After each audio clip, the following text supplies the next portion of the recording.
Hello दोस्तों, कैसे हो आप लोग? आशा करती हूँ बहुत अच्छे होंगे। तो आज हम डिस्कशन करेंगे फोटोसिंथेसिस के बारे में। फोटोसिंथेसिस एक बहुत ही इम्पोर्टेंट चैप्टर है बायोलॉजी स्टूडेंट के लिए भी, और जो 11th-12th क्लास में पढ़ रहे हैं उनके लिए भी, और ज़िंदगी में हर एक जो आगे हम पढ़ने वाले हैं जितने सारे बायोलॉजी रिलेटेड जो स्टडीज़ हो गया, जैसे एग्रीकल्चर हो गया, कॉम्पिटिटिव एग्जाम्स हो गया, उसमें फोटोसिंथेसिस एक मतलब इसके बारे में जानना जितना एक स्टूडेंट के लिए इम्पोर्टेंट है, आम नागरिक के लिए भी उतना इम्पोर्टेंट है।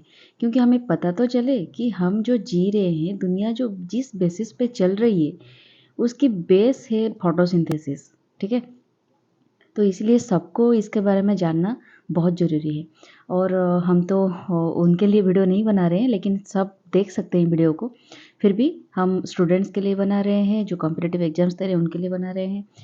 तो आज हमें जो फोटोसिंथेसिस चैप्टर की डिस्कशन करेंगे, ये एक बहुत ही लेंथी चैप्टर है, इसलिए एक ही वीडियो में सब कुछ डालना, सब कुछ डिस्कशन करना बहुत ही डिफ़िकल्ट होने वाला है। इसी वजह से मैंने क्या किया, उसको पार्ट कर दिया। तो पहले पार्ट करके 4-5 वीडियो में हम डिफरेंट पार्ट पढ़ के फोटोसिंथेसिस चैप्टर को कंप्लीट करेंगे। तो चलिए हम क्या-क्या डिस्कशन करने वाले हैं इसके बारे में देखते हैं। देखिए, इसमें कुल मिलाकर 14 चैप्टर मैंने लिस्ट आउट किया है कि हमें क्या-क्या किस शेड्यूल में पढ़ना है। ठीक है?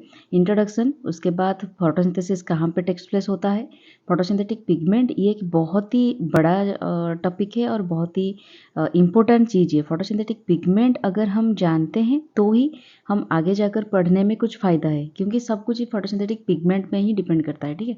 तो इसको ध्यान में हम पढ़ेंगे और बहुत ही डिटेल्स में डिस्कशन करेंगे। उसके बाद लाइट, CO2, H डोनर, ये कैसे काम करती है, फिर light reaction, dark reaction, Calvin cycle, C4 pathway, C2 pathway, CM pathway, ETS, electron transport system, photophosphorylation, कौन कौन से ऐसे फैक्टर्स है जो फोटोसिंथेसिस को इफेक्ट करता है, और फोटोसिंथेसिस रिलेटेड और कुछ चीज़ें हैं जो एक्स्ट्रा पॉइंट के साथ मैं आपको बताने वाली हूँ। तो ये सब हम पढ़ेंगे धीरे धीरे। तो आज ये जो वीडियो है, इस वीडियो में हम ये 3 टॉपिक कवर करेंगे। क्या है फोटोसिंथेसिस, कैसे होता है, और कहाँ पे ये टेक्स प्लेस होती है, और फोटोसिंथेटिक पिगमेंट, इसके बारे में हम आज डिटेल्स में डिस्कशन करेंगे। और मैं जो भी समझाने वाली हूँ बहुत ही सिंपल लैंग्वेज में समझाने वाली हूँ, और मैं आशा करती हूँ आप लोग के बहुत ही अच्छी तरीके से समझ में आ जाएगा। और एक बात मैं आपको बताना चाहती हूँ, ये जो वीडियो है, मैं दावे के साथ कह सकती हूँ, इसमें मैंने जितने कुछ इन्फॉर्मेशन डाली है, आप देख लीजिए यूट्यूब में जो भी प्रेजेंट है वीडियो, इतना डिटेल्स में कोई कवर नहीं करता, या फिर इतना डिटेल्स में कोई नहीं पढ़ाता। आप एक स्टूडेंट के पर्सपेक्टिव से, और एक आपको अगर बेसिक चीज़ें, आपकी कंसेप्ट बेसिक क्लियर हो जाती है ना, तो कोई भी एग्जाम में क्वेश्चन कहीं पे भी आए तो आप बहुत ही इजीली उसको डिलीवर कर पाते हो। तो इसी वजह से ना मैंने इसको बहुत ही रिसोर्सेस से बहुत समझा, मतलब आई मीन क्या कहते हैं उसको, बहुत ही मेहनत से सॉरी, वो वर्ड में मेरे दिमाग में सडनली नहीं है, बहुत ही मेहनत से ये वीडियो बनी है। तो अगर आप लोगों को फुल देखना कंप्लीट इन्फॉर्मेशन के लिए, अगर आप लोगों को अच्छा लगे तो ज़रूर इस चैनल को सब्सक्राइब कर देना, और आगे इस तरह की वीडियो पाने के लिए सब्सक्राइब तो ज़रूर करना, मुझे कमेंट बॉक्स में ज़रूर बताना, ताकि मुझे मोटिवेशन मिले आप लोगों के लिए इस तरह की वीडियो लाने के लिए। तो चलिए शुरू करते हैं। अब हम देखेंगे व्हाट इज़ फोटोसिंथेसिस। इंट्रोडक्शन के पार्ट हम पढ़ेंगे। फोटोसिंथेसिस को आप दो पार्ट में डिवाइड कर दीजिए इस वर्ड को। Photo means light, synthesis means building block. तो क्या हो गया, इसका अर्थ क्या हो गया, देखिए ए सेकेंड पॉइंट में इसका मीनिंग छुपा हो। तो इसका मतलब ये हो गया कि एक फिजिकल प्रोसेस है जहाँ पे प्लांट क्या करती है, जो सोलर एनर्जी होती है, जिसको लाइट हम बोलते हैं, फोटो मीन्स लाइट, ये सोलर एनर्जी को ट्रैप करती है।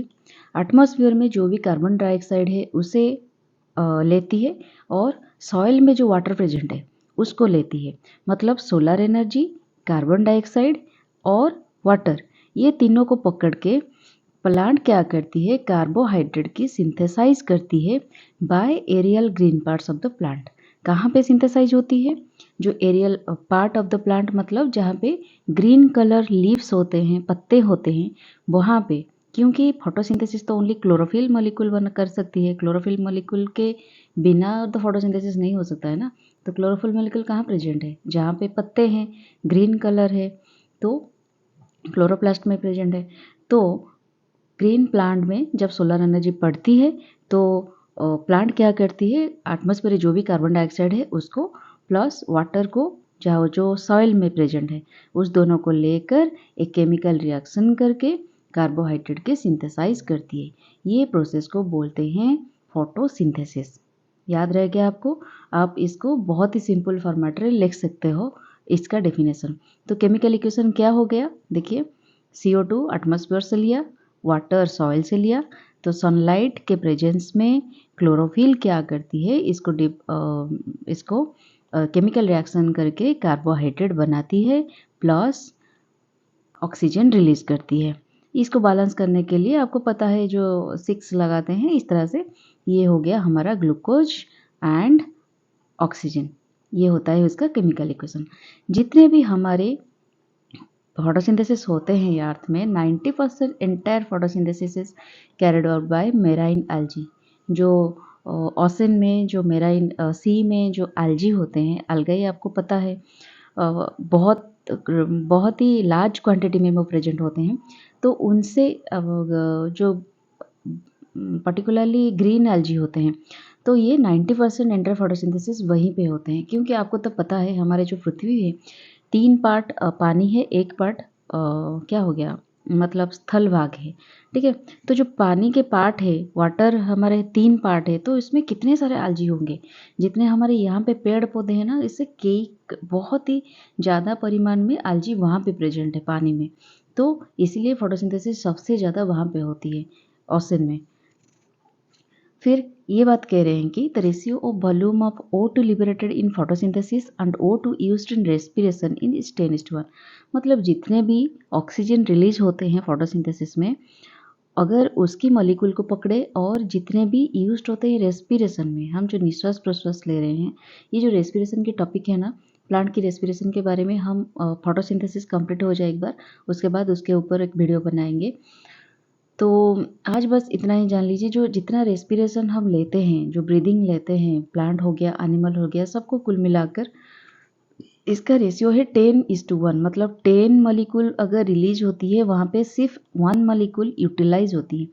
तो हमारे एटमॉस्फेयर में कितना ऑक्सीजन बचता है आप लोग अंदाजा लगा सकते हैं।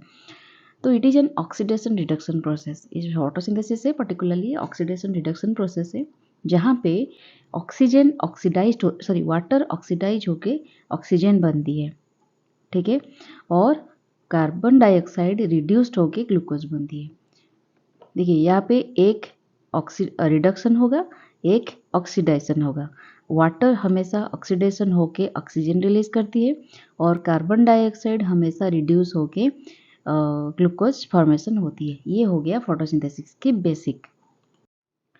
तो अब हम अगर पढ़ेंगे तो फोटोसिंथेसिस कहाँ पे टेक्स प्लेस होती है, तो ये जाहिर सी बात है फोटोसिंथेसिस ग्रीन लीव्स में, जो प्लांट की ग्रीन लीव्स होती है वहाँ पे टेक्स प्लेस होती है, particularly in chloroplast.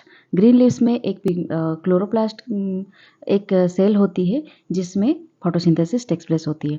The membranes system ग्राना, आप लोग यहाँ पे देख सकते हैं, ये क्लोरोप्लास्ट सेल है, और सेल के अंदर जो क्लोरोप्लास्ट प्रेजेंट होते हैं, क्लोरोप्लास्ट, माइटोकॉन्ड्रिया, ऐसे बहुत सारे ऑर्गन्स प्रेजेंट होते हैं।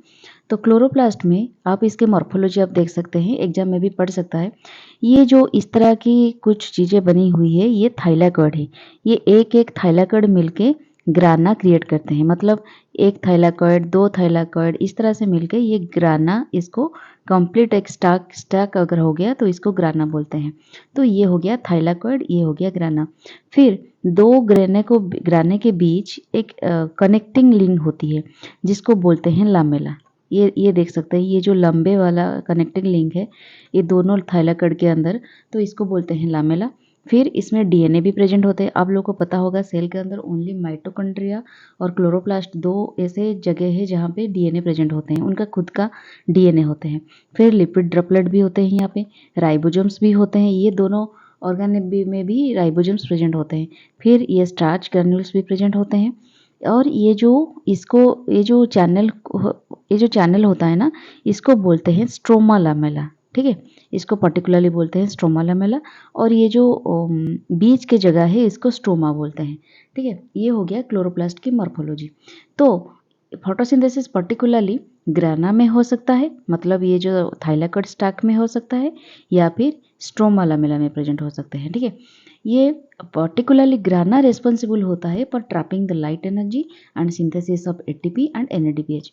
ग्राना में पर्टिकुलरली जो लाइट रिएक्शन होती है, और क्योंकि ये लाइट के प्रेजेंस में ही ग्राना में आगे जाकर हम पढ़ेंगे क्वांटोजम्स प्रेजेंट होते हैं, क्वांटोजम के अंदर क्लोरोफिल होते हैं, तो ये सब ग्राना में ही प्रेजेंट होती है। इसलिए लाइट रिएक्शन के लिए ये रिस्पॉन्सिबल होता है। यहाँ पे एटीपी एनएडीपीएच ये सब सिंथेसिस होती है। स्ट्रोमा में एंजाइमेटिक रिएक्शन होके शुगर सिंथेसाइज होते हैं और स्टार्च मॉलिक्यूल फॉर्मेशन होते हैं। ये जो पार्ट हो गया, स्पेस हो गया, इसको स्ट्रोमा बोलते हैं। वहाँ पे डार्क रिएक्शन होते हैं। ठीक है, इसलिए यहाँ पे वही मेंशन किया गया है, ग्राना में लाइट रिएक्शन होती है और स्ट्रोमा में डार्क रिएक्शन होता है, but dependent on products of light reaction.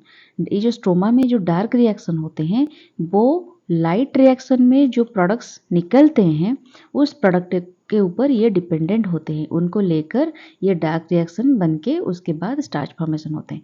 तो आगे जाकर हम पढ़ेंगे ये किस तरह से मैकेनिज्म काम करता है। तो चलिए आगे चलते हैं। कहाँ गया यार। अगर हम फोटोसिंथेसिस की इंपॉर्टेंस के बारे में पढ़ते हैं कि क्या क्या इंपॉर्टेंस है फोटोसिंथेसिस की, तो पहली पॉइंट ये आएगा कि ये प्लांट की मोनोपोली है।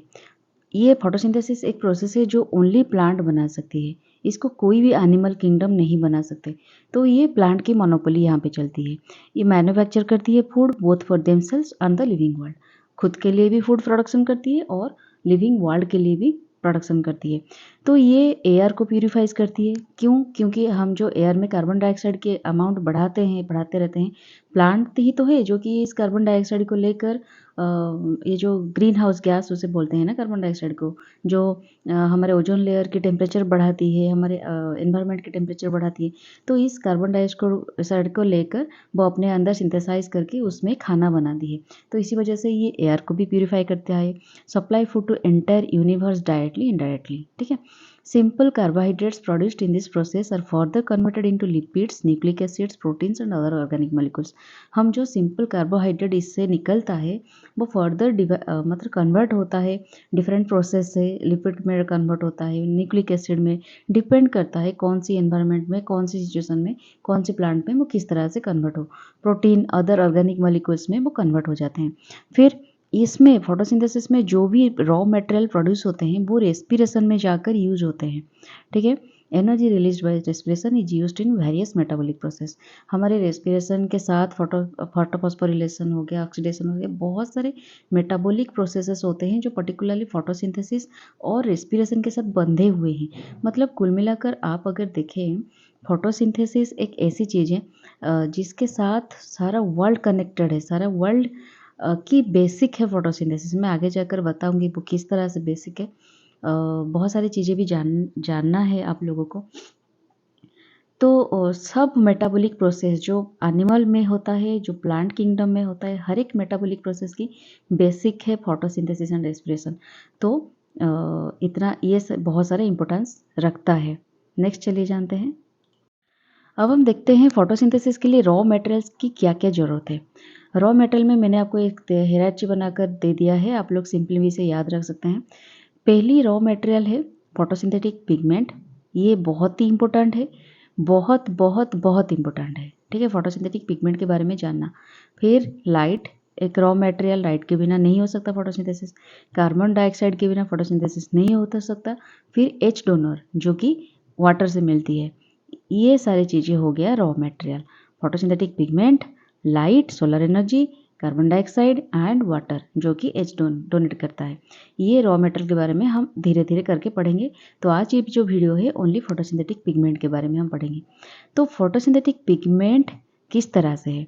फोटोसिंथेटिक पिगमेंट को दो तरह से डिवाइड किया गया है। एक है वाटर सोल्यूबल पिगमेंट जो कि वाटर में सोल्यूबल होता है। एक ऑर्गेनिक सॉल्वेंट सोल्यूबल पिगमेंट जो कि वाटर में ना होकर ऑर्गेनिक सॉल्वेंट सोल्यूबल जो होते हैं उनमें सोल्यूबल होते हैं वो पिगमेंट्स। ठीक है, वाटर सोल्यूबल पिगमेंट्स में आ गया ओनली फाइकोबिलिन्स, ठीक है। और ऑर्गेनिक सॉल्वेंट जो पिगमेंट हो गया वो हो गए क्लोरोफिल, जो कि 8 तरह की क्लोरोफिल प्रेजेंट है, और कैरोटीनॉइड्स। याद रख सकते हैं आप अच्छी तरीके से, जो क्लोरोफिल कैरोटीनॉइड्स ये दोनों बहुत ही इंपॉर्टेंट पिगमेंट्स हैं, और ये वाटर सोल्यूबल नहीं है, ये ऑर्गेनिक सॉल्वेंट सोल्यूबल पिगमेंट्स हैं। ठीक है। फाइकोबिलिन्स को अगेन हम 3 तरीके से डिवाइड किए हैं, जिसको फाइकोसैनिन बोलते हैं, फाइकोएरिथ्रिन, फिर एलोफाइकोसैनिन। ये तीनों हो गए water soluble pigments. But chlorophyll हम आगे जाकर देखेंगे 8 टाइप्स मतलब मेनली जो यूज होते हैं प्लांट में वो chlorophyll A B C D E 5 तरीके से होते हैं। फिर हम बैक्टीरियो क्लोरोफिल होते हैं, सैनो और कुछ क्लोरोफिल होते हैं वगैरह, वो प्लांट में ज़्यादातर यूज़ नहीं होते। मेजरली 5 तरह की होते हैं, लेकिन हम सब तरह की क्लोरोफिल को अगर मिला दें तो 8 तरह की क्लोरोफिल होते हैं। ठीक है, ये हो गया। फिर कैरोटीनॉइड्स पर्टिकुलरली दो तरह से होते हैं। एक हो गया कैरोटीन एंड सेकेंड तरह से हो गया जैंथोफिल। ठीक है। अब चलिए जानते हैं फोटोसिंथेटिक पिगमेंट के बारे में। फोटोसिंथेटिक पिगमेंट क्या होता है? ये कलर्ड कॉम्प्लेक्स ऑर्गेनिक मॉलिक्यूल है जो कि बायोलॉजिकल सिस्टम में रेडिएंट एनर्जी, जो हमारे इलेक्ट्रोमैग्नेटिक स्पेक्ट्रम है, सोलर एनर्जी में आपको पता है different type of electromagnetic spectrum होता है। विजिबल वेवलेंथ में different kind of light present होती है। तो वो जो विजिबल रेंज होता है, विजिबल नॉन विजिबल ऐसे कुछ स्पेक्ट्रम में लाइट आती है। तो ये इलेक्ट्रोमैग्नेटिक स्पेक्ट्रम में जो विजिबल रेंज होते हैं उसको, उस रेडिएंट एनर्जी को वो ऑब्जर्व करते हैं। डिफरेंट कलर में ये होते हैं और converted to into chemical form of energy, इसको एक केमिकल फॉर्म ऑफ एनर्जी में कन्वर्ट करते हैं। फोटोसिंथेटिक पिगमेंट की यही काम है। ठीक है। On the basis of solubility के बेसिस पर, जैसे कि मैंने आपको वो पिछले स्लाइड में हेराच में दिखाया था, ये दोनों तरह से होते हैं, वाटर सोल्यूबल और ऑर्गेनिक सोल्यूबल। वाटर सोल्यूबल है, ये वाटर में सोल्यूबल होते हैं और इंक्लूड फाइकोविलेंस, ये फाइकोविलेंस होते हैं। ये प्रोटीन लिंक्ड पिगमेंट होते हैं अंडर हीट सेंसिटिव, ये हीट सेंसिटिव होते हैं। क्योंकि ये वाटर में सोल्यूबल होते हैं, वो वाटर भी हीट सेंसिटिव है, तो ये भी पर्टिकुलरली हीट सेंसिटिव होते हैं। Phycobilins are of 3 types, phycocyanin, phycoerythrin and allophycocyanin. ये जो चीज़ें होते हैं, इट्स कलर क्या होती है? फाइकोसैनाइन का कलर होता है ब्लू कलर, सैनाइन मतलब ब्लू और एरिथ्रिन मतलब रेड। इससे आप याद रख सकते हैं, ब्लू मतलब सैनाइन, एरिथ्रिन मतलब रेड।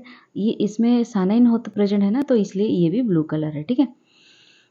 फिर ये कौन कौन सी लाइट ऑब्जर्व करते हैं? ये जो ब्लू कलर की लाइट होते हैं मतलब फाइकोसैनाइन होते हैं, ये red and green colour observe करते हैं। ये ब्लू होते हैं इसलिए ब्लू कलर ऑब्जर्व नहीं करते, ये red and green colour observe करते हैं, और ये डिस्ट्रीब्यूटेड होते हैं ब्लू ग्रीन एल्जी में। ठीक है। फाइकोएरिथ्रिन उसी तरह से रेड कलर है इसलिए ये रेड ऑब्जर्व नहीं करेगा। ऑब्जर्व क्या करेगा? जो हमें, जो एक चीज़ें ना, एक चीज़ जो रिफ्लेक्ट करता है लाइट, हमें वो चीज़ों में वही कलर दिखता है। ठीक है। इसीलिए आप लोग देख सकते हैं रेड कलर मतलब ये रेड रिफ्लेक्ट करेगा, ऑब्जर्व नहीं करेगा। ठीक है। तो ये ब्लू एंड ग्रीन कलर को ऑब्जर्व करता है, और ये जो ब्लू कलर है ये भी सेम रेड और ग्रीन कलर ऑब्जर्व करेगा। ये ब्लू ग्रीन एल्जी में और रेड एल्जी में दिखता है। फाइकोएरिथ्रिन ओनली रेड एल्जी में दिखता है। ठीक है। सिंपली याद रखने में, फाइकोसैनाइन ब्लू कलर है और ब्लू ग्रीन एल्जी में दिखता है। एलोफाइकोसैनाइन ब्लू कलर है, ब्लू ग्रीन एल्जी और रेड ग्रीन एल्जी दोनों में दिखता है, और ये जो रेड कलर है ये ओनली रेड एल्जी में दिखता है। हो गया। नेक्स्ट चलिए जानते हैं ऑर्गेनिक सॉल्वेंट सॉल्युबल पिगमेंट। अब आया हमारा इंपॉर्टेंट पार्ट, जो कि है ऑर्गेनिक सॉल्वेंट सॉल्युबल पिगमेंट। ये दोनों तरह के होते हैं, क्लोरोफिल्स होते हैं एंड केराटिनॉइड्स होते हैं। ठीक है। ये दोनों चीज़ें जो कि फोटोसिंथेसिस में ज़्यादातर यूज होता है, organic solvent soluble pigment. First हम पढ़ेंगे क्लोरोफिल के बारे में। ये एक green pigments found in all photosynthetic organisms, जितने सारे फोटोसिंथेटिक ऑर्गेनिजम्स है, ब्लू ग्रीन एल्जी, फिर सम बैक्टीरिया होते हैं जहाँ पे फोटोसिंथेसिस होते हैं, इसमें इस क्लोरोफिल का प्रेजेंट जरूर होता है। Chlorophyll molecule consist of A head. यहाँ पे आप देखिए क्लोरोफिल की स्ट्रक्चर, ये इस तरह से दिखती है, एक टैडपोल की तरह, टैडपोल कह सकते हैं, या फिर इसे एक स्पैचुला भी कह सकते हैं। आप जो स्पैचुला होता है ना, जिसमें आप कुकिंग करते हो, एक रॉड की तरह होती है, आगे जाकर उसका एक फ्लैटेंड एंड होता है। ठीक है। उसी तरह से ये टैडपोल की तरह या फिर एक स्पैचुला की तरह दिखता है, जहाँ पे ये जो एक हेड होता है, ये हेड को पोर्फायरिन हेड बोलते हैं, ठीक है, और इस टेल को फाइटल टेल बोलते हैं। पोर्फायरिन हेड में क्या होता है, देखिए chlorophyll molecule consist of A head, इसको ये हेड बोलते हैं, और ये हो गया इसका टेल, ठीक है। Head is made of tetrapyrrole ring. ये पोर्फायरिन हेड जो होता है वो टेट्रापाइरल रिंग के साथ बनता है। यहाँ पे देखिए ये टेट्रापाइरल रिंग है, मतलब यहाँ पे एक मॉलिक्यूल देखिए, ये एक टेट्रापाइरल रिंग है, ये एक टेट्रापाइरल रिंग है, ये एक टेट्रापाइरल रिंग है, ये भी एक टेट्रापाइरल रिंग। तो ये चार तरह की, ये टेट्रापाइरल क्यों है, ये एक pyrrole ring, pyrrole ring, pyrrole ring, pyrrole ring, चार पाइरोल रिंग मैग्नीशियम के साथ जुड़े हुए हैं, मतलब कनेक्ट होकर बांध के मैग्नीशियम उसको रखा है। तो ये चार फॉर्म अगर बांध के रख रहे हैं तो इसी वजह से इसको टेट्रापाइरल बोल रहे हैं, ठीक है। ये जो मैग्नीशियम है आप लोग को याद रखनी है, ये नॉन आयोनिक फॉर्म में है। मैग्नीशियम हमेशा आयन फॉर्म में रहता है Mg2+, लेकिन यहाँ पे जो मैग्नीशियम है ये सैचुरेटेड है, नॉन आयोनिक फॉर्म में है, ठीक है। तो ये हो गया tetrapyrrole ring. Phytol tail is made of hydrocarbon. ये जो फाइटल टेल है ये हाइड्रोकार्बन के द्वारा बनता है, ठीक है। Angle between head and tail is 45 degree. ये जो हेड एंड टेल के अंदर जो एंगल बनता है ये 45 डिग्री की होती है। Chlorophyll are of 5 types, majorly 5 types जो कि प्लांट में यूज होते हैं। Chlorophyll A, B, C, D, E, ठीक है। और जो बाकी तरह की क्लोरोफिल होते हैं वो होते हैं bacteriochlorophyll A B, chlorobium chlorophyll 650, 660, ठीक है। इस तरह की कुछ क्लोरोफिल पिगमेंट्स प्रेजेंट होते हैं एनवायरनमेंट में। Basic structure of all molecules are same, chlorophyll molecules they vary in their chains attach to the pyrrole ring. मतलब हर एक क्लोरोफिल का बेसिक स्ट्रक्चर तो सेम होता है, लेकिन वो जो पायरल रिंग होते हैं, पायरल रिंग के साथ उनका जो चेन का कनेक्शन होता है उसमें ही कुछ वेरी ओनली होता है, बाकी तो सब सेम तरह के होते हैं। अगर हम डिटेल्स में कुछ क्लोरोफिल मॉलिक्यूल्स के बारे में पढ़ते हैं, chlorophyll A B C D E particularly जो प्लांट में ज़्यादातर पाए जाते हैं, देखिए अगर हम देखेंगे वाइडली कौन कौन सी जगह पे वाइडली डिस्ट्रीब्यूटेड है। Chlorophyll A O2 evolving organisms, जहाँ पे O2 प्रोड्यूस होते हैं वो उस ऑर्गेनिज्म में प्रेजेंट होते हैं। क्लोरोफिल बी प्रेजेंट होते हैं green algae, bryophytes and angiosperm. Chlorophyll C present होते हैं डायटम्स एंड ब्राउन एल्जी में। क्लोरोफिल डी रेड एल्जी में। क्लोरोफिल ई जैंथोसाइनाइन मेंबर्स में, ठीक है। और empirical formula particularly chlorophyll A का और बी का जो कि इंपॉर्टेंट है उसमें दिया हुआ है। कौन कौन सी ऑब्जर्व करते हैं, क्लोरोफिल ए ऑब्जर्व करता है red and blue colour, chlorophyll B भी सेम होता है red and blue colour, chlorophyll C blue and orange colour, chlorophyll D blue colour. Chlorophyll A का मेंशन नहीं मिला मुझे। फिर ये रिफ्लेक्ट करता है green colour, maximum green colour ही रिफ्लेक्ट करते हैं क्योंकि ये ग्रीन कलर मॉलिक्यूल है ना, इसलिए। Depending upon nature of observation chlorophyll A is various kind. तो कौन क्लोरोफिल मॉलिक्यूल जो डिफरेंट होते हैं ना, वो किस तरह की वेवलेंथ की लाइट को ऑब्जर्व करते हैं उसको ऊपर डिपेंड करके ये वेरियस काइंड ऑफ होते हैं। जैसे कि क्लोरोफिल ए 670, 73, 680 से 83, 695 से 70, पी 680, पी 700, ये दोनों बहुत इंपॉर्टेंट है, आप याद रखना है। PS1, PS2 के नाम पे ये जाना जाते हैं, इसको हम आगे जाकर पढ़ेंगे। सिमिलरली क्लोरोफिल बी भी 2 टाइप्स ऑफ होते हैं, जैसे कि क्लोरोफिल बी 640, क्लोरोफिल बी 650, ठीक है। कुछ एक्स्ट्रा पॉइंट्स हैं। अब हम केराटिनॉइड्स के बारे में पढ़ेंगे। ये भी एक बहुत ही इंपॉर्टेंट पिगमेंट है। केराटिनॉइड्स जो कि एक लिपिड मॉलिक्यूल है, अपने आप में एक लिपिड मॉलिक्यूल है और टर्पिनॉइड ग्रुप से बिलोंग करता है। ये आपको याद रखनी है, ये मल्टीपल चॉइस ऑफ क्वेश्चन में आ सकता है। अगर आंसर राइटिंग में भी आप इसको मेंशन कर सकते हो, इस तरह के कुछ क्वेश्चन आए तो एग्जामिनर जो होते हैं तो उनको थोड़ा अच्छा लगेगा कि इस बंदे को बहुत कुछ चीज़ें मालूम है, ठीक है। तो ये लिपिड मॉलिक्यूल है और टॉर्पिनॉइड ग्रुप से बिलोंग करता है। केराटिनॉइड और 2 तरह से होते हैं, केराटिन एंड जैंथोफिल। जैंथोफिल को कैरोटिनॉल भी बोला जाता है, ठीक है, ये आप याद रख सकते हैं। तो केराटिन को क्या है पर्टिकुलरली इसके बारे में जानते हैं। ये ऑरेंज और रेड कलर के होते हैं। जो कैरेट क्यों ऑरेंज कलर है, क्योंकि उसमें कैरोटीन प्रेजेंट है, ठीक है, इसी वजह से वो ऑरेंज कलर की है। और विंटर में आता है रेड कलर की कैरोटीन, इसमें रेड कलर की कैरेट, तो इसमें रेड कलर प्रेजेंट होते हैं। इसका फॉर्मूला है C40H56। ये मोस्ट अबुडेंट जो कैरोटीन होते हैं वो अल्फा एंड बीटा कैरोटीन होते हैं। और ये अनसैचुरेटेड हाइड्रोकार्बन्स होते हैं, इसमें O2 प्रेजेंट नहीं होती, ऑक्सीजन लैक होते हैं इसमें कैरोटीन में, लेकिन ज़ैंथोफिल में ऑक्सीजन होते हैं, हम पढ़ेंगे next.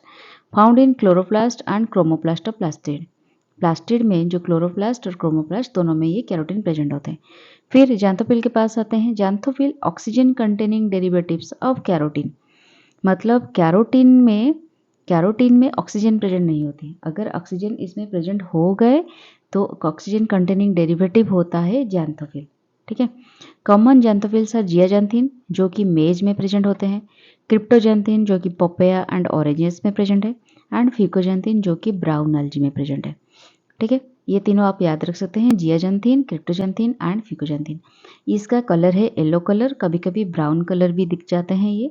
Distributed more in nature there carotene, देखिए ये एक बहुत इंपॉर्टेंट पॉइंट है, एनवायरनमेंट में कैरोटीन से ज़्यादा अवेलेबल है xanthophyll. In growing leaves ratio of carotene to xanthophyll is 1:2। देखिए अगर एक मॉलिक्यूल का कैरोटीन प्रेजेंट होता है ग्रोइंग लीव्स में, 2 मॉलिक्यूल ऑफ ज़ैंथोफिल प्रेजेंट होते हैं, तो नेचर में ज़्यादा ज़ैंथोफिल दिखते हैं, ठीक है। अब अगर हम ये बात पता लगाए कि कैरोटीन की फंक्शन क्या है, तो क्या कैरोटीन करता है, it sealed the chlorophyll molecules against photo oxidation. Photo oxidation क्या है, ये क्लोरोफिल मॉलिक्यूल को फोटो ऑक्सीडेशन होने से बचाता है, as well as trap the solar energy of short wavelength of light and transfer the same to chlorophyll molecules by phenomenon of inductive resonance transfer in the process of photosynthesis। देखिए ये जो process है इसके बारे में हम आगे 2-3 slide के बाद पढ़ेंगे, जब हम पढ़ेंगे PS सिस्टम 1, PS सिस्टम 2। फिर भी मैं आपको ये बता रही हूँ, हमारी जो रिएक्शन सेंटर होती है, कैसे बताऊँ, आगे जाकर हम इसको देखेंगे, हम सिर्फ अभी जानते हैं, अभी के लिए इतना ही समझते हैं, ये जो कैरोटीन होते हैं फोटो ऑक्सीडेशन से क्लोरोफिल को बचाता है। फोटो ऑक्सीडेशन का मतलब क्या है, a phenomenon of oxidation of cellular components including chlorophyll molecules in high intensity of light. मतलब अगर सोलर एनर्जी, यहाँ पे क्लोरोफिल मॉलिक्यूल प्रेजेंट है, ठीक है, यहाँ पे क्लोरोफिल ए प्रेजेंट है, यहाँ पे एक सोलर एनर्जी है, और ये सोलर एनर्जी डायरेक्ट अगर क्लोरोफिल के ऊपर पड़ेगा तो क्लोरोफिल में molecule high intensity of light को टॉलरेट नहीं कर पाएगा, जिसके वजह से ये इसका, देखिए during photosynthesis chlorophyll molecules get excited, chlorophyll molecules excited हो जाता है, ठीक है। सोलर एनर्जी अगर डायरेक्ट पड़ेगा and combine with molecular oxygen to form chlorophyll oxygen complex, ये जाकर एक क्लोरोफिल ऑक्सीजन कॉम्प्लेक्स बनाता है which leads to inactivation of chlorophyll molecule followed by destruction. अगर solar energy direct chlorophyll molecule के ऊपर पड़ेगा तो ये एक्साइटेड होके ऊपर उठ जाएगा, और एक्साइटेड होके एक ऑक्सीजन मॉलिक्यूल के साथ बाइंडिंग होके क्लोरोफिल ऑक्सीजन कॉम्प्लेक्स बना देगा, जिसके बाद क्लोरोफिल मॉलिक्यूल का डिस्ट्रक्शन हो जाएगा, तो कुछ काम का नहीं रहेगा क्लोरोफिल। इसी वजह से ये कैरोटिनॉइड, ज़ैंथोफिल्स, ये सब ना ये चारों तरफ घेर के रहते हैं। तो जो सोलर एनर्जी आता है ये डायरेक्ट क्लोरोफिल के ऊपर ना पड़ के ये कैरोटीन, ज़ैंथोफिल के ऊपर पड़ते हैं। इसी तरह से तो कैरोटीन के ऊपर अगर पड़ते हैं ये उस एनर्जी को ट्रैप करता है, और जितना चाहिए, जितना नीड करता है क्लोरोफिल मॉलिक्यूल उसके पास उतना ही भेजता है, ताकि वो अपने तरीके से जाकर जितना उसको चाहिए उसी तरह से वो एक्साइटेड होके इलेक्ट्रॉन ट्रांसपोर्ट सिस्टम, फिर कुछ मैकेनिज्म इलेक्ट्रॉन ट्रांसपोर्ट सिस्टम इस तरह की कुछ बन के तो उसके बाद फोटोसिंथेसिस प्रोसेस आगे बढ़ता है। तो ये जो मैकेनिज्म है इसको इंडक्टिव रेजोनेंस ट्रांसफर मैकेनिज्म बोलते हैं, ठीक है। This phenomenon is aborted by shielding pigment carotenoids. तो कैरोटिनॉइड्स ये जो प्रॉब्लम है क्लोरोफिल पिगमेंट को सील्ड प्रोवाइड करता है। जैसे युद्ध होने से पहले हम एक शील्ड लेते हैं ना, तलवार के साथ एक शील्ड भी होता है, उसी तरह से क्लोरोफिल मॉलिक्यूल को शील्ड करता है, प्रोटेक्ट करता है। But in absence of chlorophyll carotenoids are inactive. अगर क्लोरोफिल ही ना हो तो केराटिनॉइड का कुछ मतलब ही नहीं रहा, तो क्लोरोफिल केराटिनॉइड एकदम इनएक्टिव हो जाता है, ठीक है। नेक्स्ट चलिए जानते हैं। नेक्स्ट हम देखेंगे डिस्ट्रीब्यूशन ऑफ फोटोसिंथेटिक पिगमेंट, कैसे डिस्ट्रीब्यूट होता है क्लोरोफिल में। Photosynthetic pigment distributed in chloroplast in eukaryotes. Eukaryote में क्लोरोप्लास्ट में प्रेजेंट होती है, और प्रोकैरियोट में क्रोमाटोफोर में प्रेजेंट होती है। यूकैरियोट मतलब मल्टी सेलुलर ऑर्गेनिजम्स जिसमें 1 से ज़्यादा सेल होते हैं।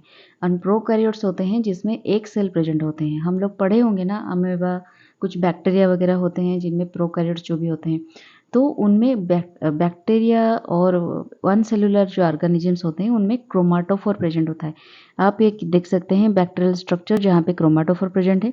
ये एक सेल है, सेल में कुछ फिम्ब्रे होते हैं इस तरह से, पील होते हैं इस तरह से, ठीक है, बाहर से पील होते हैं। न्यूक्लियर मटेरियल इसके अंदर इस तरह से, एक न्यूट्रियल मटेरियल इस तरह से कॉइलिंग स्ट्रक्चर होके बनता है। फिर मेजोजोम्स होते हैं ये, ठीक है, राइबोजोम्स छोटे छोटे होते हैं, क्रोमाटोफोर होते हैं ये वाला स्ट्रक्चर, ठीक है। ये जो वाला स्ट्रक्चर है ये क्रोमाटोफोर ग्रीन कलर की होते हैं, इसमें फोटोसिंथेटिक पिगमेंट प्रेजेंट होते हैं। फिर वैक्यूल भी होते हैं, पॉल्यूटिन ग्रैन्यूल्स होते हैं, ग्लाइकोजन ग्रैन्यूल्स भी होते हैं, फ्लैजेला भी होते हैं। ये एक क्रोमाटोफोर से डिराइव फ्रॉम सेल मेम्ब्रेन से क्रोमाटोफोर डिराइव होता है। Found in photosynthetic bacteria, they contain pigment used to capture light energy for producing sugar. इसमें भी शुगर प्रोडक्शन होता है, डायरेक्ट जो सोलर एनर्जी ये ट्रैप करके फोटोसिंथेसिस करके शुगर इसमें प्रोड्यूस होता है। तो इस तरह से प्रोकैरियोट में क्रोमाटोफोर में प्रेजेंट होता है। ये आपको याद रख सकते हैं, एमसीक्यू में पढ़ सकता है। In eukaryotes this pigments are restricted to thylakoids, grana thylakoid particularly. जो मल्टीसेलुलर ऑर्गेनिज्म होते हैं उनमें ऑर्गेनिज्म मतलब प्लांट, ठीक है, मल्टीसेलुलर जो प्लांट होते हैं उनमें थाइलाकॉइड होता है। मैंने पिछले स्लाइड में देखा है आपको, जिसको ग्राना थाइलाकॉइड बोलते हैं, और as stroma thylakoid, stroma lamella जिसको फ्रेट थाइलाकॉइड भी बोलते हैं, स्ट्रोमा थाइलाकॉइड भी बोलते हैं, बाहर में प्रेजेंट होते हैं। मैं एक इमेज के साथ आपको दिखा रही हूँ। देखिए ये क्लोरोप्लास्ट की स्ट्रक्चर है, ठीक है। क्लोरोप्लास्ट स्ट्रक्चर में आप लोगों को पता होगा ये आउटर मेम्ब्रेन हो गया, ये इनर मेम्ब्रेन हो गया, ठीक है। ये जो स्टैक है, ईच स्टैक को बोलते हैं थाइलाकॉइड। थाइलाकॉइड के अंदर मतलब थाइलाकॉइड के अंदर जो स्पेस होते हैं उस स्पेस को बोलते हैं लुमेन, ठीक है। और ये दोनों थाइलाकॉइड के बीच वाला जो जगह है इसको आप देख सकते हैं, मतलब एक के ऊपर एक होता है ना, तो एक के ऊपर एक के बीच में जो जगह होता है उसको बोलते हैं पार्टीशन, ठीक है। फिर ये तो हो गया थाइलाकॉइड, आपको पता हुआ होगा। फिर दो थाइलाकॉइड को जो जॉइन करता है, कनेक्टिंग लिंक, उसको बोलते हैं स्ट्रोमा लैमेला या फिर फ्रेट चैनल या फिर स्ट्रोमा थाइलाकॉइड, ठीक है। फिर ये जो दोनों मेम्ब्रेन के बीच के जो जगह है उसको बोलते हैं इंटरमेम्ब्रेन स्पेस। फिर स्ट्रोमा होता है क्या, ये जो स्पेस होता है, खाली वाला स्पेस होता है, इसको बोलते हैं स्ट्रोमा। और ये जो कंप्लीट स्टाक है, एक स्टाक को बोलते हैं ग्रानम। तो ये जो जितने सारे स्टाक प्रेजेंट है यहाँ पे सबको कुल मिलाकर हम बोलेंगे ग्राना। तो ग्रानम हो गया सिंगुलर फॉर्म एंड ग्राना हो गया प्लूरल फॉर्म। याद रह गया आपको, इसको आप याद रखना, बहुत ज़रूरी हो सकता है आगे जाकर। तो यहाँ पे वही मेंशन किया गया है, ग्रानम सिंगुलर, ग्राना हो गया plural. Each granum consist of 10 to 100 thylakoids. देखिए एक ग्रानम में, एक जो ग्रानम है, मैं सिंगुलर की बात कर रही हूँ, एक ग्रानम में आपको 10 से 100 तक थाइलाकॉइड प्रेजेंट हो सकते, मिल सकते हैं, पता है। तो कितने सारे होंगे thylakoid. In algae no stacking of thylakoid found, hence no granum. algae में ओनली सिंगल थाइलाकॉइड प्रेजेंट है, स्टेकिंग ऑफ थाइलाकॉइड प्रेजेंट नहीं है। तो इसका मतलब algae में ग्राना या फिर ग्रानम प्रेजेंट नहीं है, ओनली थाइलाकॉइड प्रेजेंट है, ठीक है। The stroma lamella helps in transporting various photosynthetic substrates. ये जो कनेक्टिंग लिंक प्रेजेंट है स्ट्रोमा लैमेला, ये हेल्प करता है डिफरेंट काइंड ऑफ फोटोसिंथेटिक जो सबस्ट्रेट होते हैं, प्रोडक्ट होते हैं, उसको ट्रांसपोर्ट करने में हेल्प करते हैं। Thylakoids having quantosomes in the inner membrane.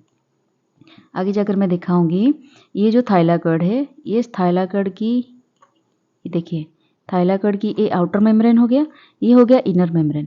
इस इनर मेम्ब्रेन में छोटे छोटे पिगमेंट्स होते हैं, छोटे छोटे मॉलिक्यूल्स होते हैं, उनको क्वांटोजोम्स बोलते हैं, ठीक है। क्वांटोजोम्स और फोटोसिंथेटिक यूनिट, पर्टिकुलरली क्वांटोजोम को ही बोलते हैं फोटोसिंथेटिक यूनिट। जो भी फोटोसिंथेसिस की प्रक्रिया होती है इस क्वांटोजोम्स के अंदर ही होते हैं, मतलब थाइलाकॉइड की इनर मेम्ब्रेन में होते हैं, ठीक है। Total number of photosynthetic pigment required to release 1 molecule of oxygen. मतलब क्वांटोजोम को फोटोसिंथेटिक यूनिट इसलिए बोला जाता है क्योंकि इसमें जितने सारे फोटोसिंथेटिक पिगमेंट्स होते हैं इसके अंदर ही होते हैं। फोटोसिंथेटिक यूनिट का मतलब यही है कि जितने सारे फोटोसिंथेटिक पिगमेंट्स हैं वो सब यूज होके जो one molecule of oxygen produce होते हैं उसको बोलते हैं फोटोसिंथेटिक यूनिट। ठीक है। Size of photosynthetic unit is not uniform in all plants, varies between 230 से 5000 क्लोरोफिल मॉलिक्यूल्स पर क्वांटोजम्स। देखिए ये कितना बड़ा अमाउंट है, मतलब क्वांटोजम, एक ही क्वांटोजम में, मैं आपको नेक्स्ट स्लाइड में दिखाऊंगी, ये जो एक ही क्वांटोजोम में आपको 230 से लेकर 5000 तक क्लोरोफिल मॉलिक्यूल्स यहाँ पे प्रेजेंट हो सकते हैं। ठीक है। क्लोरोफिल मॉलिक्यूल्स मतलब आप मान के चलिए chlorophyll A B C D E ये सब। ठीक है। 230 से लेकर 5000 तक प्रेजेंट हो सकते हैं। तो नेक्स्ट चलिए जानते हैं।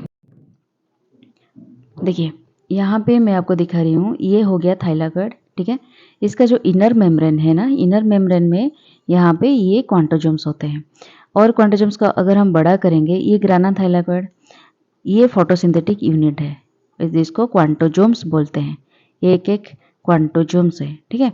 इस क्वांटोजोम में एक ही क्वांटोजोम को अगर मान के चले, एक ही क्वांटोजोम को अगर बड़ा करते हैं हम, तो देखिए इसको बोलते हैं रिएक्शन सेंटर। देखिए एक ही क्वांटोजोम, उसके अंदर ये बीच वाला जो चीज है उसको बोलते हैं रिएक्शन सेंटर, जिसमें क्लोरोफिल मॉलिक्यूल प्रेजेंट होती है। क्लोरोफिल मॉलिक्यूल मतलब क्लोरोफिल ए या फिर क्लोरोफिल बी, है ना, इस तरह के प्रेजेंट, इसको बोलते हैं रिएक्शन सेंटर, जिसमें लाइट एनर्जी ट्रैप होके बहुत सारे मैकेनिज्म होते हैं। लेकिन उसके आजू बाजू में जो छोटे छोटे छोटे छोटे इस तरह से मॉलिक्यूल्स हैं, इसको बोलते हैं पिगमेंट मॉलिक्यूल्स, जो कि और एक्सेसरी पिगमेंट, जिसको एंटीना मॉलिक्यूल्स भी बोलते हैं। ठीक है। ये देखिए यहाँ पे ये हो गया, इसको बड़ा अगर हम करते हैं, ये बीच वाले को बोलते हैं रिएक्शन सेंटर। ठीक है। जिसमें क्लोरोफिल प्रेजेंट होते हैं। बाकी आजू बाजू में जितने सारे छोटे छोटे छोटे छोटे मॉलिक्यूल्स हो गए, ये हो गया क्लोरोफिल, जैंथोफिल, सॉरी कैरोटिनॉइड्स, जैंथोफिल्स और जितने सारे चीज़ें हैं बाकी के एक्सेसरी पिगमेंट्स यहाँ पे प्रेजेंट होते हैं, इनको बोलते हैं एंटीना मॉलिक्यूल। ठीक है। वो सब चीज़ें यहाँ पे लिखा हुआ है। 3 types of quantosomes packing are found in thylakoid membrane. मतलब ये थाइलाकॉइड मेम्ब्रेन के अंदर जो भी क्वांटोजम्स प्रेजेंट होते हैं वो 3 तरीके से पैक होते हैं। एक रैंडम होते हैं जो कि मोस्ट कॉमन होते हैं, फिर लीनियर पैटर्न में भी होते हैं, और पैराक्रिस्टलाइन फॉर्म में भी होते हैं। ठीक है। लेकिन रैंडम जो मॉलिक्यूल होते हैं, वो रैंडम अरेंजमेंट होते हैं, वो मोस्ट कॉमन होता है। ठीक है। Quantosomes has both pigment system, photosystem 1, photosystem 2। Pigment system जो होता है, पिगमेंट सिस्टम क्या होता है, मतलब जो क्लोरोफिल मॉलिक्यूल्स होते हैं, इसमें जो सोलर एनर्जी पड़ता है, कौन सी वेवलेंथ की सोलर एनर्जी को ट्रैप कर रहे हैं, उसको बोलते हैं फोटोसिस्टम 1, फोटोसिस्टम 2। ठीक है। तो ये बोथ पिगमेंट कैरी करते हैं quantosomes. Each photosystem comprises of about 300 primary chlorophyll complex. हर एक फोटोसिस्टम क्या करते हैं, कंप्राइज करते हैं 300 प्राइमरी क्लोरोफिल कॉम्प्लेक्स। मतलब ये जो चारों तरफ से जो कॉम्प्लेक्सेस मॉलिक्यूल्स प्रेजेंट होते हैं, इसका अमाउंट लगभग 300 भी हो सकते हैं, जिनको एंटीना क्लोरोफिल, मतलब इस रिएक्शन सेंटर को मिलाकर, रिएक्शन सेंटर में तो एक ही क्लोरोफिल प्रेजेंट होगा ना, तो ये आजू बाजू में जितने सारे प्रेजेंट होते हैं सबको कुल मिलाकर होते हैं 300 molecules, antenna molecules plus reaction centre. ठीक है। एंटीना क्लोरोफिल प्लस केराटिनॉइड को बोलते हैं एंटीना मॉलिक्यूल। जितना एंटीना क्लोरोफिल होते हैं प्लस एंटीना क्लोरोफिल मतलब जैंथोफिल हो गया, बाकी क्लोरोफिल सी डी ई ये सब हो गया, ये सब प्लस जो कैरोटिनॉइड्स प्रेजेंट होते हैं उनको कहते हैं antenna molecule. Antenna molecule gathers light, ये लाइट को गैदर करती है, ट्रांसफर इट टू द, जितने ऑब्जर्व करता है और बाकी के ट्रांसफर कर देता है रिएक्शन सेंटर को। ठीक है।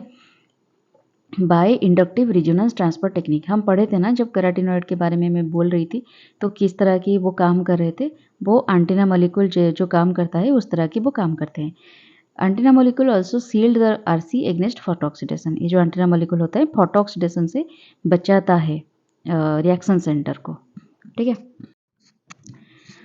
रिएक्शन सेंटर में क्या होता है, रिएक्शन सेंटर वो बीच वाला जो मॉलिक्यूल होता है उसको बोलते हैं रिएक्शन सेंटर। बीच वाला जो जगह होता है वहाँ पे प्रोटीन होता है प्लस क्लोरोफिल मॉलिक्यूल होता है। क्लोरोफिल मतलब क्लोरोफिल ए हो सकता है या फिर क्लोरोफिल बी हो सकता है, इस दोनों में कोई भी एक मॉलिक्यूल प्रेजेंट होता है रिएक्शन सेंटर में।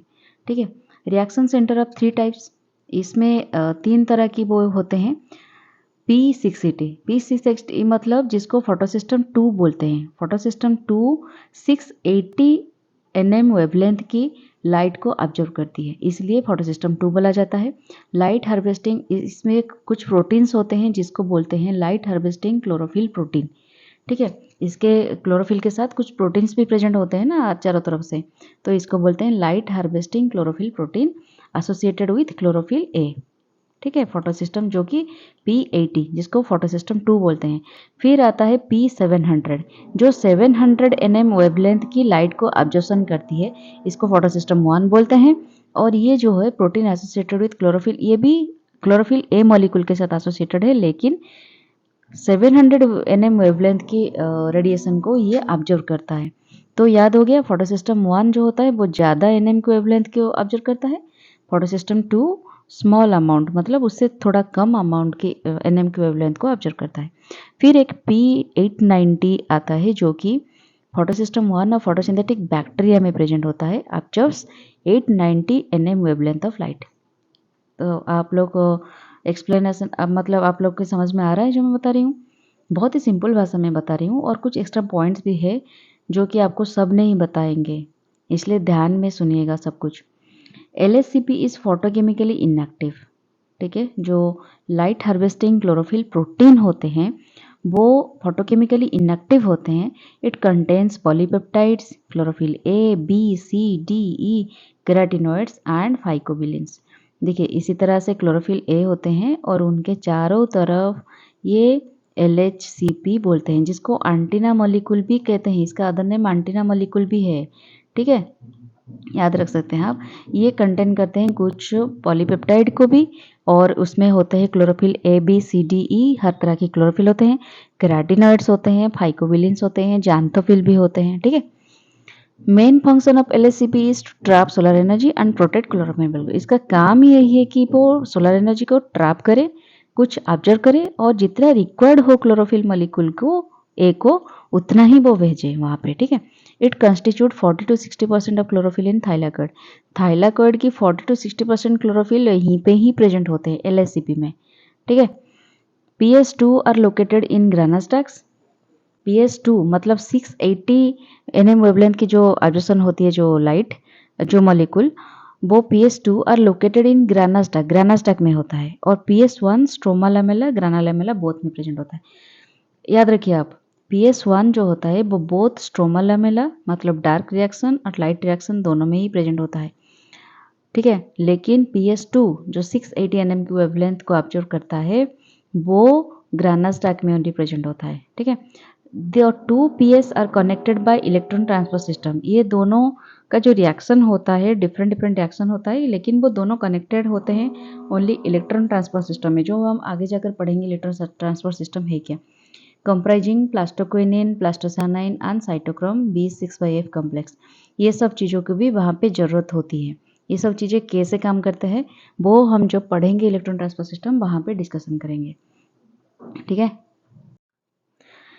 देखिए यहाँ पे फोटो सिस्टम कैसे काम करता है। फोटो सिस्टम 1, फोटो सिस्टम 2, ये बहुत ही इमेज में सिंपल भाषा में मैंने समझाई। ये P70 है फोटो सिस्टम 1, ये हो गया P80 सॉरी 680।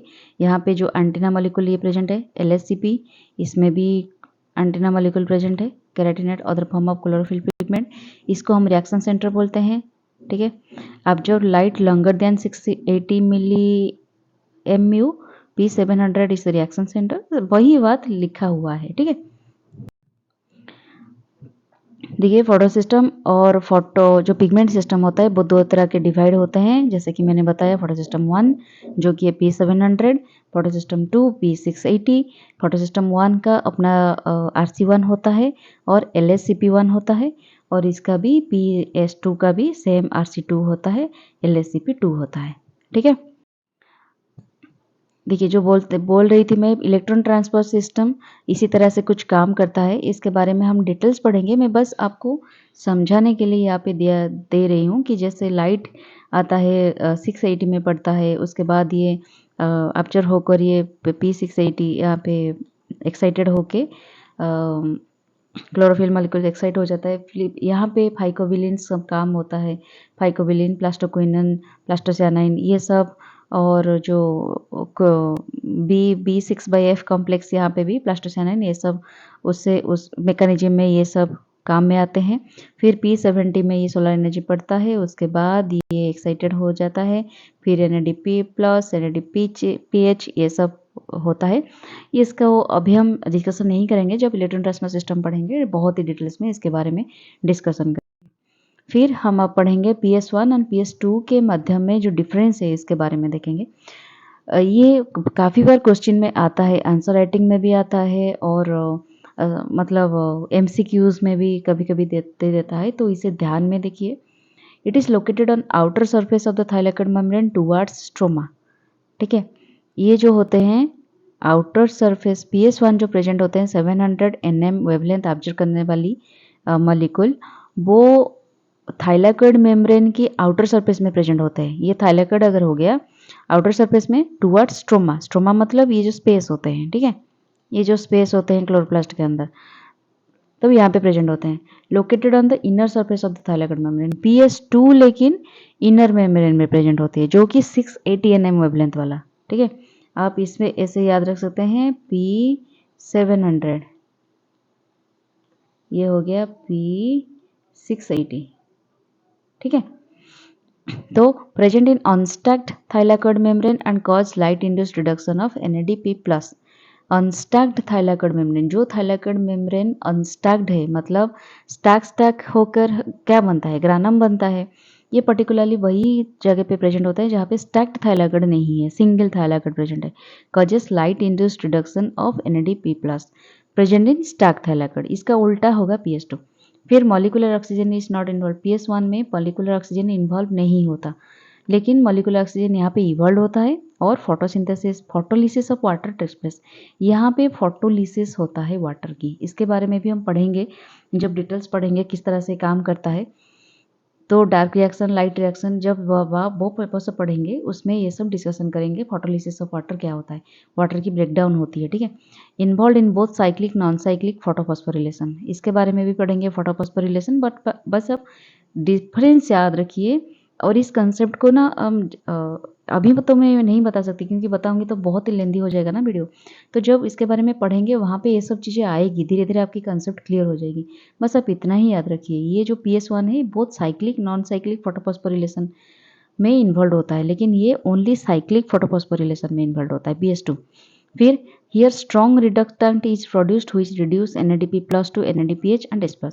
यहाँ पे NADP+ रिडक्शन होके NADPH बनता है एंड H+ बनता है, लेकिन PS2 donates electron to PS1। PS2 में जो इलेक्ट्रॉन एक्साइट हो जाता है P680 का, ये इलेक्ट्रॉन डोनेट करता है PS1 में जो P700 प्रेजेंट होता है। ठीक है, व्हेन NADP+ इज रिड्यूस्ड, जब NADP+ रिड्यूस होता है। ठीक है, RC reaction centre is made of P700 special chlorophyll A molecule. इसको तो हम पहले ही लिखना चाहिए था, थोड़ा बाद में लिख लिए तो एडजस्ट कर लेना।